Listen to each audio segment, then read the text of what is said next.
Bienvenue, Émilie. Salut.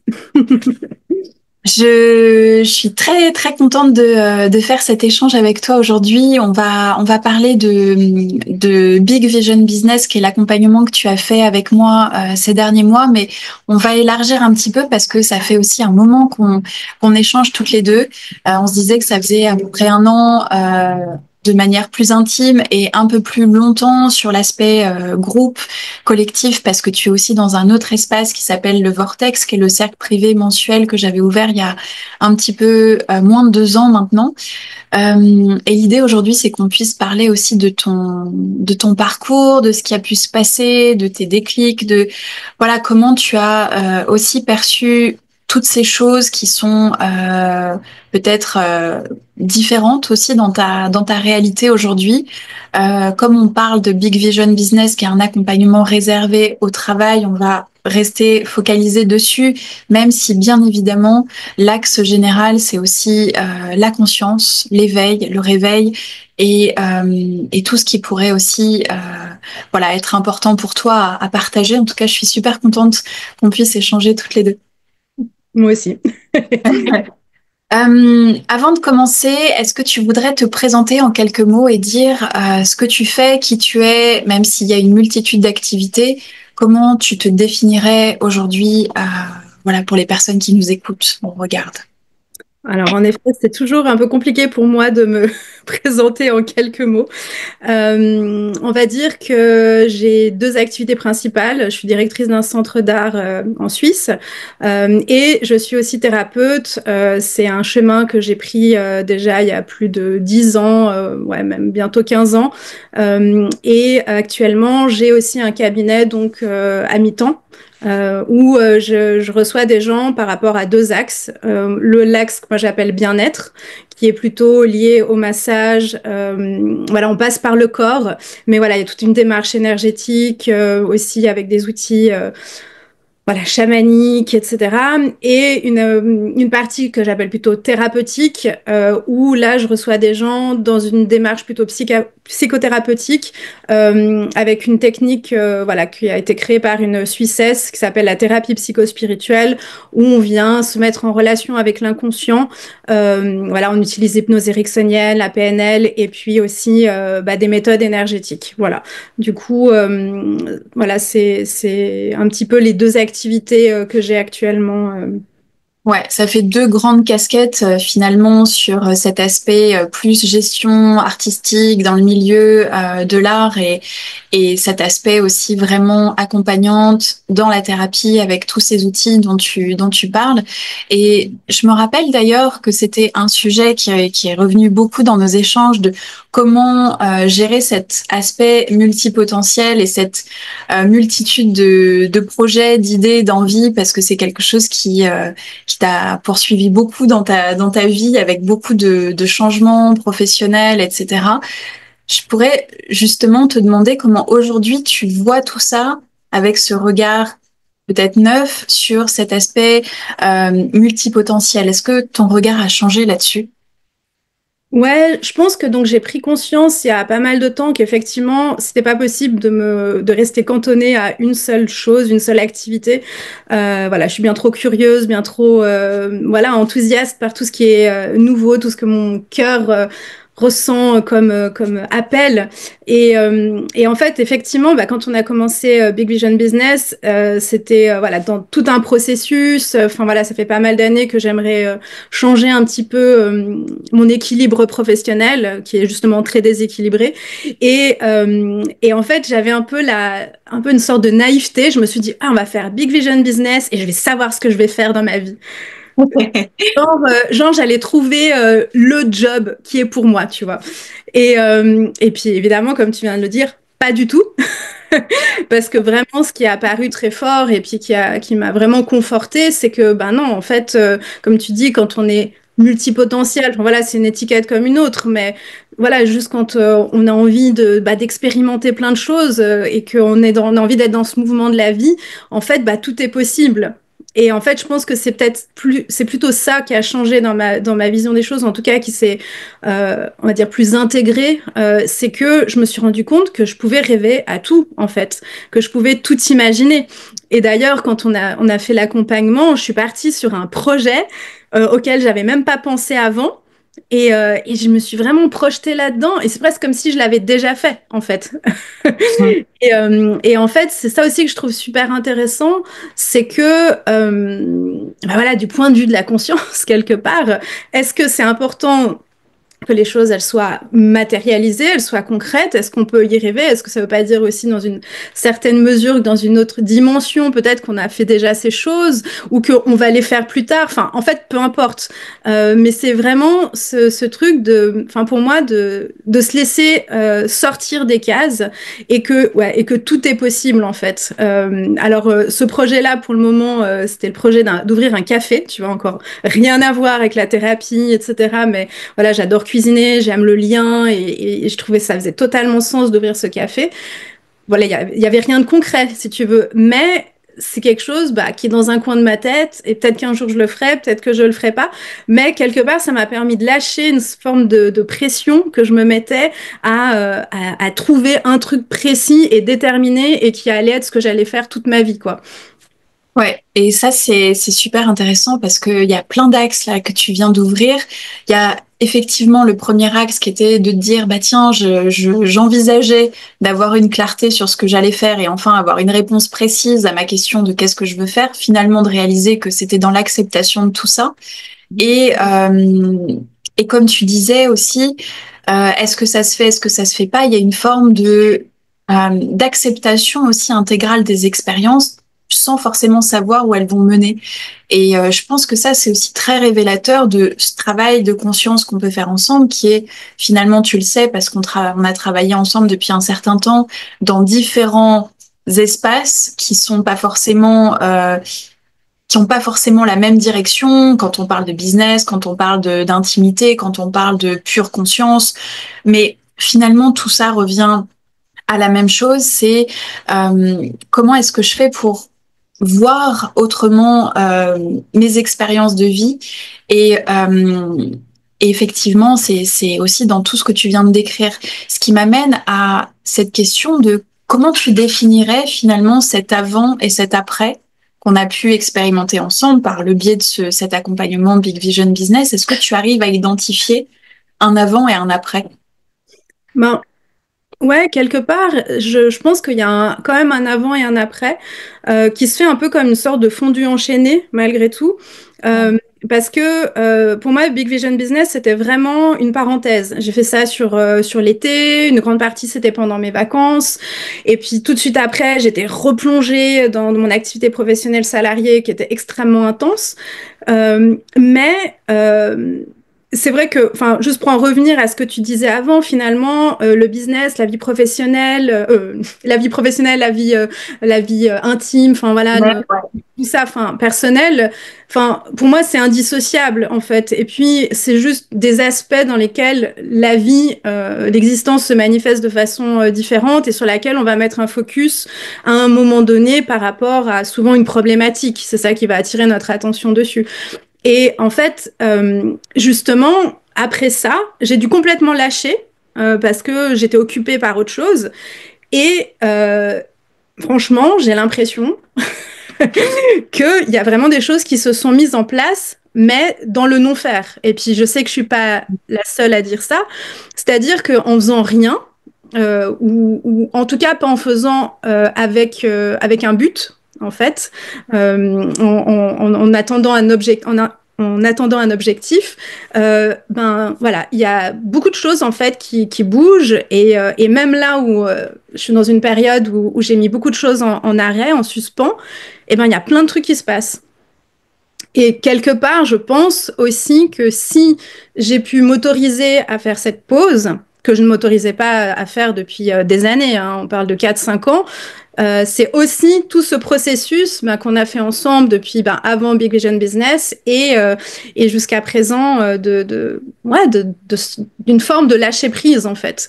Et concrètement, il y a vraiment des choses qui se passent. C'est-à-dire que j'ai l'intention de développer mon activité de thérapeute, enfin encore plus, et puis que c'est toujours ces questions, comment on fait pour attirer de la clientèle, comment on fait voilà, pour sortir du lot. Moi, j'habite à Genève, il y a un thérapeute toutes les 2 rues, enfin, il y a une concurrence de fou.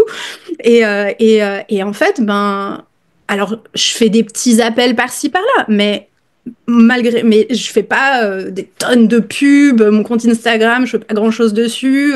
Et en fait, il y a des gens qui prennent rendez-vous, qui viennent me voir. J'ai des témoignages aussi de personnes qui sont déjà venues ou de personnes proches qui m'envoient des messages hyper forts qui me confortent que c'est dans cette direction, en tout cas, que je peux mettre de l'énergie en ce moment. Et en fait, c'est fou parce qu'en fait, il y a un peu comme des circonvolutions, on n'est pas allé directement là-dessus. Et quand je lâche, en fait, c'est clair. En fait, le chemin, c'est clair. Et ouais, il y a un truc qui est devenu plus limpide, en fait. Ouais. Ça, c'est vraiment super flagrant dans ce qui se passe quand on change complètement de perspective. Et c'est ce qu'on a vécu effectivement, toi et moi, et c'est ce que vivent d'autres personnes, pas nécessairement dans cet accompagnement, mais cet accompagnement met en lumière ce qu'il est possible de vivre du point de vue de la conscience. Ça peut être vécu d'une multitude de manières, mais l'idée, effectivement, c'est que on observe que qu'on fasse ou qu'on ne fasse pas, on peut être dans cette illusion de l'identité de l'ego qui doit faire, etc. Ou peut-être tu partais de ce point où ton travail de thérapeute ou de comment développer ton activité de thérapeute pouvait être une forme d'anxiété, à te poser plein de questions, comment je développe mes réseaux, comment je trouve une nouvelle clientèle, etc. À finalement réaliser que moins tu te soucies de ces questions de manière linéaire ou terre à terre ou mentale, plus tu observes qu'en fait, en étant pleinement dans le flot de l'existence, dans le cours de ta vie, on pourrait parler, tu sais, on parlait souvent de ce terme de dévotion, dans cette dévotion aux expériences qui se font, quoi qu'il arrive, parce que la vie n'a pas besoin je dirais, de notre impulsion pour se faire, la vie se fait. Et plus on réalise chaque expérience que la vie nous propose, plus on voit qu'en fait ces questions qu'on pouvait avoir ou de problématiques ou de stress ou d'inquiétude sont finalement naturellement, tu vois, il y a comme cette idée de, oui, elles sont absorbées par ce flot de l'existence parce que chaque chose nous amène naturellement à toutes ces idées parfois les plus folles, ou à la prochaine action qui va se mettre en place, etc. Donc, c'est vrai que ça, tu vois, c'est très flagrant dans ce changement de perception, même de paradigme. On peut utiliser tout un tas de mots qui parfois sont même un peu limitants du point de vue de la conscience que nous sommes. Mais en tout cas, pour trouver des façons de l'expliquer, j'ai la sensation que c'est aussi ce que tu exprimes je suis dans le non-faire, ou j'ai l'impression d'être dans le non-faire, et finalement tout se fait. C'est vraiment peut-être le paradoxe dans lequel au début on est un petit peu coincé, on se dit mais comment c'est possible que en ne faisant rien les choses se fassent, mais c'est justement cette acceptation de l'existence totale telle qu'elle doit être vécue en fait. Et pour moi, Ouais, ça a été il y a- très flagrant dans ton parcours. Ouais, et puis il y a vraiment cette idée de pas être forcément dans une attente de rapport de cause à effet. Et puis quelque part, enfin je sais pas, tu vois, c'est presque comme une feinte. Tout d'un coup, je m'intéresse plus à ça. Enfin voilà, encore une fois, il y a pas de rapport de cause à effet, donc ça n'a pas vraiment de sens de dire ça. Mais quelque part, à partir du moment où je me suis dit, ok, en fait, je m'ouvre à ce qui se présente. Et en fait, ça a clairement débloqué des choses. Et puis, c'est clair que être thérapeute, ça m'est pas venu comme ça il y a 2 jours. Enfin, tu vois, comme je disais, ça fait plus de 10 ans que je suis en cheminement, que je me forme, etc. Euh, je me suis juste dit, bon, ok, maintenant, j'ai envie de mettre plus d'énergie là que ailleurs. Mais voilà, ça pourrait pu être autre chose. Et en fait, il y a quelque chose en moi, et je le dis vraiment en toute honnêteté, si en fait, je sais pas, la vie m'a amené vers autre chose. J'aurais fait, ok, je vais vers autre chose. En fait, j'attendais pas forcément que ça se développe ou ça se manifeste quelque part. Et ça s'est quand même fait. Et donc, je suis contente parce que je trouve ça chouette et puis ça m'enthousiasme. Mais peut-être que dans 6 mois, ben, je me dirai, ah, ben non, en fait, je vais faire autre chose, tu vois. Ouais. Oui, ce que tu décris, c'est vraiment cette acceptation de l'expérience telle qu'elle se présente. Mhm. Et c'est effectivement ce qui nous permet de vivre chaque chose de manière extrêmement fluide et naturelle. C'est vraiment le switch qu'on peut faire, en tout cas, avec cette conscience. Ça me fait penser à plein de choses. Il y a plein de choses dont on pourrait parler, bien évidemment. Euh, je voulais revenir un petit peu aussi sur ton parcours qui était au début, même si bien évidemment dans cet accompagnement autour du travail, du business, notre axe principal reste la conscience et l'aspect spirituel de la vie, l'aspect de l'esprit. Euh, mais je sais que dans ton parcours, ta première, je dirais le gros de tes questionnements, c'était finalement comment est-ce que je fais pour retourner à cette conscience que je suis? Comment est-ce que je retrouve Dieu? Et il y a cette idée, quand je parle de Dieu, quand on parle de Dieu, de unité, conscience, source. Et c'était vraiment très profond chez toi et c'était un de tes premiers questionnements. Aujourd'hui, comment tu pourrais décrire cette expérience que tu souhaitais vivre et comment est-ce que tu vois maintenant peut-être voilà la conscience, Dieu, est-ce qu'il y a quelque chose qui a changé profondément? Ouais, bah carrément. Ouais, faut peut-être juste redire, quand on a commencé à travailler ensemble, j'étais au fond du gouffre, quoi. Euh, Non, mais c'est vrai, j'étais là, oulala, je vais tomber en dépression, j'étais au bord du burn-out. Et vraiment, en fait, vraiment, ouais, un peu comme ce petit chien là, accroché à son os. Là, et enfin, comme voilà, beaucoup de gens dans ce genre de situation difficile, en fait, moins ça va, plus on est agrippé et moins on lâche parce qu'on a encore plus peur de lâcher. Enfin, et en fait, c'est vrai que très vite, ben, ça a lâché.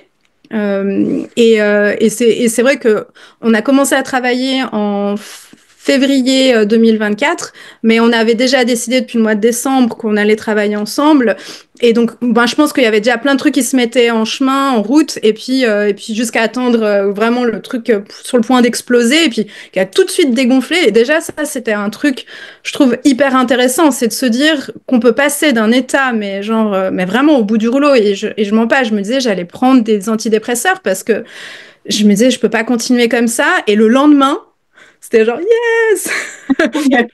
J'étais là au bord du lac, on faisait notre Zoom et tout. J'étais, ah, c'est cool la vie. Enfin, tu vois, genre, c'était vraiment un méga switch.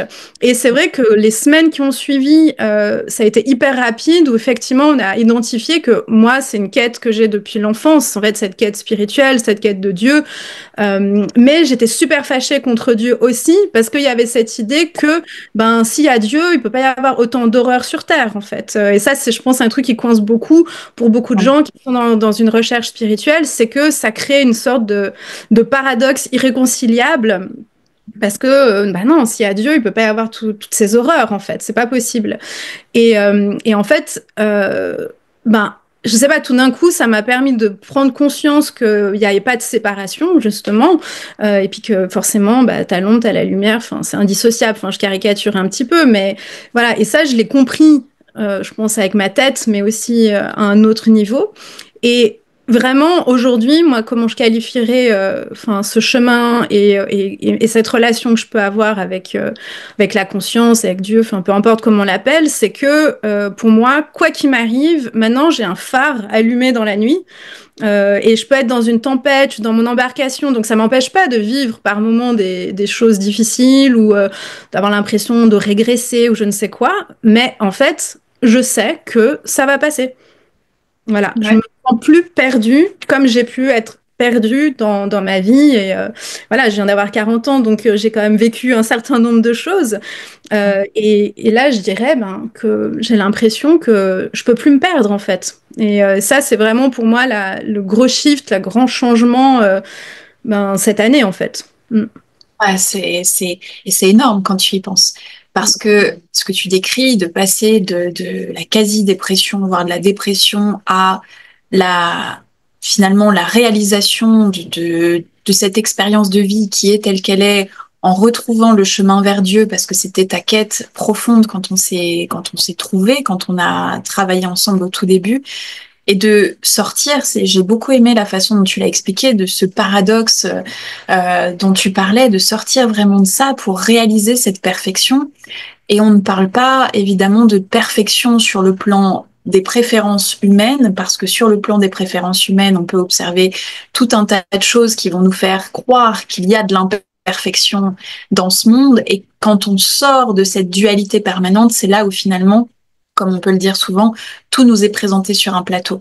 Et tu franchis finalement cette expérience de la dépression pour retrouver la connaissance de qui tu es, et c'est le cas avec toutes nos expériences. On transcende, on franchit toutes ces expériences pour aller de l'autre côté du miroir en permanence, et pour réaliser qu'en fait, malgré le chaos, oui, il y a cet état profond, tu disais je sais, il y a cet état profond d'être.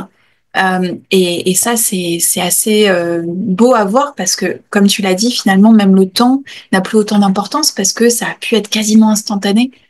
Et, euh, et ne serait-ce que pour ça, moi, je sais à quel point oui, ça nous demande peut-être sur le plan humain d'abandonner certaines choses, des croyances, des attentes, des façons de faire, des façons de voir la vie, des rigidités sur ce qu'on a prévu pour nous, qu'on a organisé, qu'on a planifié, notre to-do list, toutes ces choses-là, de comment doit être notre vie et notre existence.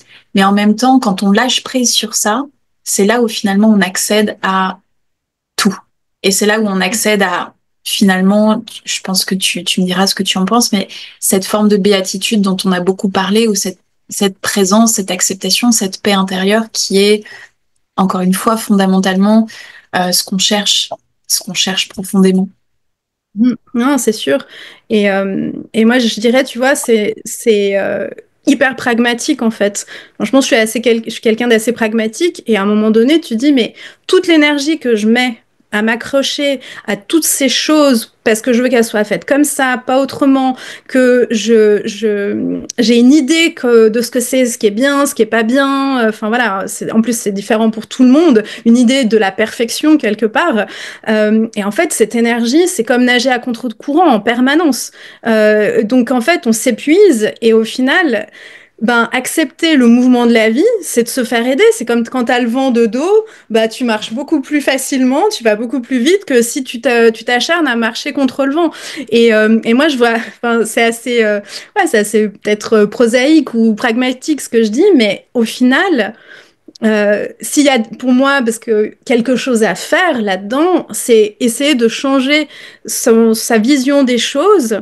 Ouais, où est-ce qu'on peut déplacer le focus pour pouvoir profiter de toutes les potentialités de la vie? Parce que bah, t'en parlais, je crois, plus ou moins dans la dernière dans le vortex là récemment, en fait, tout est des potentiels en fait, et donc on sait jamais vraiment. Il y a tellement de, enfin tu vois, si on était des mathématiciens, on calculerait des probabilités de que ça arrive ou ça n'arrive pas. Et en fait, c'est hyper complexe de se dire, mais en fait, j'ai le pouvoir de changer ça ou ça ou ça. Oui, dans l'absolu, on a ce pouvoir créateur, mais au final, créer, c'est aussi faire là, dans le présent, avec ce qui nous est donné. Pour moi, en vivant pleinement l'expérience là, à l'instant T. Et c'est là où, en fait, il y a cette créativité qui est, en fait, cette puissance de vie qui s'exprime, en fait. Enfin, je sais pas si c'est très clair ce que j'explique, mais... Si, si, c'est clair. C'est très intéressant d'avoir ouais, ton regard là-dessus. Comment tu décrirais justement cet accompagnement Big Vision Business pour les personnes qui seraient potentiellement intéressées? Comment toi, tu parlerais de cette expérience ou de cet espace? Alors moi, comme je l'ai perçu, je trouve que ça permet de faire un état des lieux, en fait, parce que bah, justement, tu proposes des outils, tu proposes en fait des grilles un peu pour récolter des informations qu'on va utiliser ou pas, mais rien que de se pencher, de réfléchir, par exemple, voilà, qu'est-ce que j'ai fait jusqu'à présent, comment j'ai fonctionné, quelle est ma vision de l'avenir, comment je vais intégrer cette notion de spiritualité dans mon business, etc. En fait, ça permet de se poser toutes les questions. Donc ça, c'est pour le côté un petit peu pragmatique. Donc en fait, on n'est pas complètement lâché dans la nature, mais en même temps, ben, il se passe ce qui se passe, en fait, parce que en même temps, bah, il y a la vie qui se passe. Donc, en fait, la vie, elle vient nous soutenir aussi dans cette transformation. Et là, c'est quelque chose qu'on ne maîtrise pas du tout, qui va arriver comme elle arrive. Et puis toi, tu es là un petit peu, bah, justement, pour reprendre la métaphore de navigation, tu es un peu le navigateur de ce bateau, de cette barque qu'on essaye de mener ensemble pour... ouais, quelque part, s'il doit y avoir un but, avoir l'esprit un peu plus clair par rapport à l'aspect entrepreneurial, business, professionnel. Ouais, c'est ça. Et au final, je ne sais pas si on a une destination à avoir, mais on navigue ensemble vers une meilleure compréhension avec justement, comme je le disais, la vie qui vient se mêler aussi de tout ça. Et forcément, il y a quelque chose qui se passe. Forcément, on ressort de cette expérience, je pense, avec quelque chose qui a évolué, qui a bougé dans la vision des choses, enfin, ouais, dans notre vision de qu'est-ce que c'est le business, qu'est-ce que c'est le travail, l'entrepreneuriat. Et je pense que chacun peut trouver des réponses parce que c'est au-delà de juste un coaching pro avec il faut faire comme ci, comme ça. En fait, ça s'adapte aux personnes. Voilà, je pense. Oui, on sort vraiment, c'est aussi mon but, c'est on sort vraiment des méthodes, des outils pour réaliser, j'en parle souvent aussi, que c'est une forme de bon sens. C'est j'observe ma réalité, je vis pleinement ma réalité et quels sont les indices qui me sont donnés pour finalement vivre pleinement ce qu'il y a à vivre. Et je pensais à ça parce que voilà, ce que tu disais me faisait penser à ça, mais sortir vraiment de cette lourdeur parce que ça reste notre réalité aussi actuelle où il y a beaucoup de choses possibles, disponibles, de comment s'améliorer, comment devenir la meilleure version de soi, comme quelle thérapie, quelle méthode, quels outils, comment, avec quel coach. Et c'est vrai que ça peut prendre des proportions mentales très fortes, alors que finalement, quand on fait un grand ménage sur tout ce qui vient potentiellement alourdir tout ça, qu'on retrouve l'essentiel, la clarté se fait d'elle-même et je pense que c'est un petit peu ce que tu exprimes aussi avec cette vie qui se fait et nos réponses sont là. Donc voilà, c'est super révélateur ce que tu dis aussi. C'est génial d'avoir ce retour aussi dans tes mots. Est-ce qu'il y a autre chose que tu voulais partager ou là où tu en es aujourd'hui, les changements que tu peux percevoir, même très récents ou ce qui se passe dans ta vie actuellement? Comme je disais, il y a plein de choses qui sont en mouvement, en gestation. J'ai aucune idée de ce que ça va donner, mais par contre, clairement, j'ai plus l'impression d'être bloquée dans un schéma où, je te disais souvent, j'en ai marre d'être dans cette roue du hamster où je suis là en train de, tu vois, et puis c'est épuisant, et puis en fait, je vais nulle part, j'avance pas, et surtout, ben. Ouais, c'est pas marrant. Enfin, tu vois, enfin, moi, je perds un peu la joie de vivre et tout ça. Et finalement, ouais, de me redire, ouais, mais en fait, c'est un peu un jeu, c'est une expérience. Et en fait, je prends tout ce que je peux prendre. Et en fait, bah, du coup, je suis sortie de ce figement et il y a du mouvement qui se crée. Et comme tu parlais de l'accompagnement, en fait, on sort des injonctions, on sort des conditionnements aussi, même si c'est un peu des gros mots et puis des mots qu'on entend et on réentend. Mais en fait, vraiment dans leur essence la plus pure, c'est-à-dire de se laisser être et puis on voit ce qui se passe et puis comme un enfant quoi, qui vit la vie de découverte en découverte et puis, ouais, où tout passe du rire aux larmes, et puis c'est pas grave, on continue et on voit où ça nous mène, quoi. Et on apprend, on grandit, et puis en fait, c'est ça vivre, quoi. C'est ça l'existence. Mm. Merci Ouais. infiniment, Émilie, pour ton témoignage et ton retour. Si on veut travailler avec toi, on te trouve plutôt sur quelle plateforme? Alors, bah, j'ai un compte Instagram qui s'appelle Emily_Metanoia. Et un site internet, c'est www.metanoia-holistique.ch. Donc, je suis en Suisse. Et bon, pour le moment, je travaille que en présentiel, donc avis aux amateurs. Super. En Suisse, à Genève, en présentiel pour travailler avec toi, Émilie. Génial. Merci encore pour ce partage. Et puis, de toute manière, on est en lien, je le sais. Et j'espère que ça permettra aussi à d'autres personnes de voir un petit peu le processus voilà, qu'ils peuvent faire, indépendamment de ce coaching, mais ça peut être une porte d'entrée, bien sûr, pour chacun. Donc, c'est super. Merci beaucoup. Merci. À bientôt.